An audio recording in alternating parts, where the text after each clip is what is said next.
Aloha, this is Ken O'Keefe in Gaza, and I'd like to tell my story of renouncing U.S. citizenship. It's an interesting one.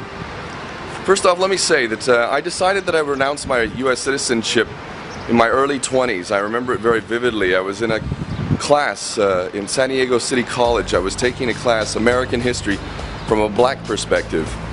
And this was in the period where I started to awaken to all the lies that are told to Americans. And when I was younger, I actually developed some real prejudices towards black people. You know, something that I realize now was due to pure ignorance of the facts and history. But so I took a class. I wanted to learn. And I took this American history class from a black perspective, and I started to learn all the lies told about the pervasive racism in America that was denied to me, the understanding of what really has happened to black people. And I remember taking that class and thinking, my God, you know, I could have been a racist. I could have been one of these ignorant fools, and nearly was. And when I learned all the things that we as a society have done to black people and still continue to do, I realized then I would renounce my U.S. citizenship at some point. And it didn't happen until many years later. But finally, I became involved in the Hawaiian independence movement. I learned about all the crimes America's committed against the Hawaiians, the Kanaka Maoris. I became a Hawaiian national. And I renounced my U.S. citizenship while living in Hawaii in 2001, March 1st, 2001. It's a very long process. You have to apply to the U.S. State Department for the paperwork. They send it to you. You fill it out, then you send it back to the State Department. You have to identify what country you will renounce, because you cannot do this inside the United States. And so I said I would do it in Canada, in Vancouver. That took many months, and finally I was given a date to renounce, and I actually traveled to Canada and renounced again on March 1st, 2001. You have to sign papers. I actually gave an addendum to the papers. You have to agree to many things. You put your hand up under oath, and you swear under oath, and then you also hand over your U.S. passport. Now I did this, but what I did was, because I was still living in Hawaii, and I explained in my renunciation statement that Hawaii was a sovereign nation and that was stolen by America in 1893 in an overthrow by U.S. officials and the landing of U.S. Marines. I gave all the details, and I made a film. It took me 8 months to make this film, The United States of Hypocrisy, and I explained all this in detail. Anyway, I returned to the U.S. on my birth certificate, Hawaii that is, the stolen nation of Hawaii. And when I came back, eventually the U.S. sent me back my passport in August of 2001 and said because I didn't leave the United States, totally ignored Hawaii, that I didn't actually mean to renounce U.S. citizenship. So then 9/11 happened. Now I knew what was happening on 9/11, unlike most Americans who were completely blind and ignorant and totally unaware of false flag operations. I knew. And I also knew that I couldn't keep my mouth shut about such things. Now America looked like pre-World War II Nazi Germany to me. American flags were flying everywhere. They looked like swastikas. A totally ignorant population being manipulated once again.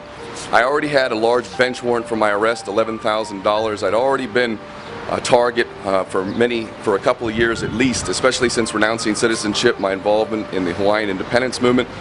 2 months after 9/11, living in Hawaii, I had everything you could want. I lived in paradise. I was the owner of my own business. I was doing something I loved, diving in the sea, teaching people to dive, whale watching tours. I was a captain and a dive instructor. I lived on the beach. I had money. I had a life most people would kill for, and yet I left all that in November of 2001. I learned about human rights law, asylum law, and I actually flew to Holland and I sought political asylum. Now the first thing I did was with that U.S. passport that America returned to me when I got to Holland in November 2001 was I renounced my U.S. citizenship a second time. When I did that, I had left the country and no intention of staying, going back. I actually formally entered the political asylum procedure in Holland. Now I armed myself with the understanding of human rights law, and despite the best efforts of the Dutch government and the world, which was largely sympathetic with America, also equally stupid in not understanding that America, and at that point I didn't know, but Israel were the perpetrators of 9/11, I sought political asylum. I managed, because of my knowledge of law and the knowledge of the system and the tyranny that is pervasive throughout Western culture and governments, I managed to get into that system. There's two ways in the asylum procedure. They try and get you out within 4 days. They tried to get me out, the Dutch government did. They committed a fraud saying I had signed something in my application saying they could remove critical documents to my case. I caught them at it, and ultimately they were forced to put me into the long procedure. I lived in a refugee camp in Holland. I had an incredible experience meeting people from all around the world, hearing their stories, and so I was in that procedure. Eventually I got the best attorney in Holland, Peter Bulgars, to represent me pro bono, and so I was living in Holland. Later in 2002, in July of 2002, the US returned my second passport to me. This time they said because I did not have citizenship with another nation that I did not have the ability to renounce. Now this is really quite ridiculous, as the document you'll see I'm putting on the screen. It says in the document quite clearly that 1, you have the right to renounce US citizenship, and 2, if you do not possess citizenship of another nation upon renunciation, you will become a, quote, stateless person. Now, not only did I accept these terms, in my addendum to the renunciation, I actually said I demand to be stateless. I did not want to be an American citizen. Ultimately, the US gave me back that passport, however. This is the first passport I burned in July of 2002. And I cannot in any way associate myself with a nation that involves itself with such horrendous policies. The United States has been formally served with the legal notice of that. They have 30 days to object. If they do not provide an objection to me, then that will be my legal proof and evidence that I am not a U.S. citizen. And the United States has no right to determine my political status. I determine my political status, as does every human being.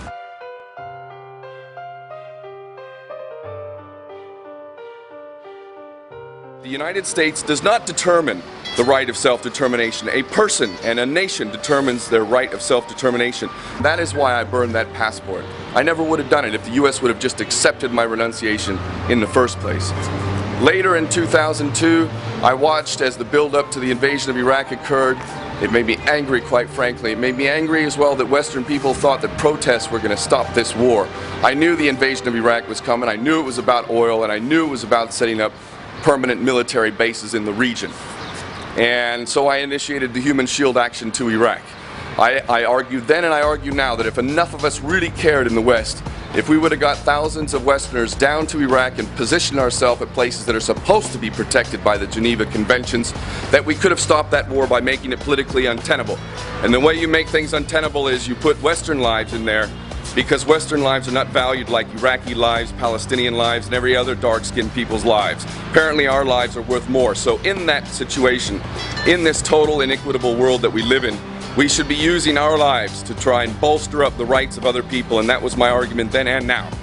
Anyway, I initiated the Human Shield Action to Iraq. Thousands and thousands of people inquired. Unfortunately, it was infiltrated and subverted from the inside, but we still managed to have 3 double-decker buses that traveled from London to Baghdad. Now along the way I had no US passport because I had given it up, I had burned it, and I had no citizenship. I had not acquired my Irish passport, my Irish citizenship at that point.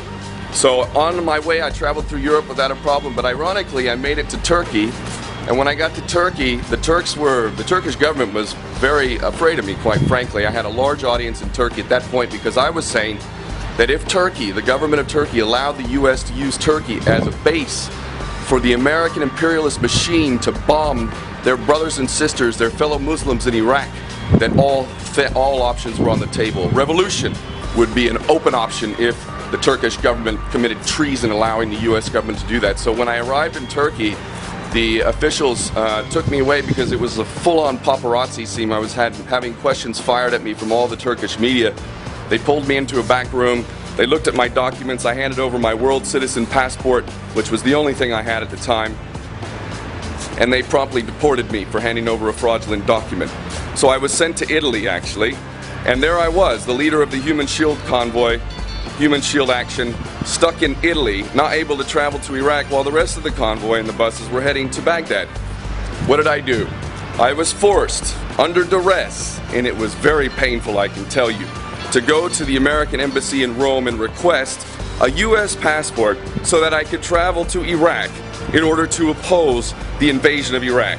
That is what I did. That is called under duress. I traveled to Iraq, and the Human Shield Action did not succeed in its ultimate goal of stopping the invasion, although it did protect 6 sites in Baghdad, which was important because it meant electricity and water were supplied to people in Baghdad. It may not make the news over in the rest of the world, but to Iraqi mothers who were able to provide water and had electricity during shock and awe, it meant something. Anyway, that US passport, I hated it, I didn't want it. Ultimately, I went back to Baghdad a year later in 2004, at great personal risk, I must say. This was not an easy thing to do, and quite frankly, I didn't know if I would make it out of Baghdad, since I was hated already, and plus all the collaborators with the US, the fake Al-Qaeda agents and all this stuff. I went to Baghdad with that passport I was forced to get. I went and I burned that passport. I made another statement as to why I was not a US citizen. Now, by that point, I actually had my Irish citizenship, so I was able to travel on the Irish passport. I burned that US passport in Baghdad at Firdos Square, and right where Saddam Hussein's statue was tumbled, and I renounced my US citizenship a third time. I probably have the Guinness Book of World Records of renouncing US citizenship. So I did this a third time, and then I left. Now, to this day, the United States still considers me a US citizen. Despite all of this, I have not lived in the United States since 2001.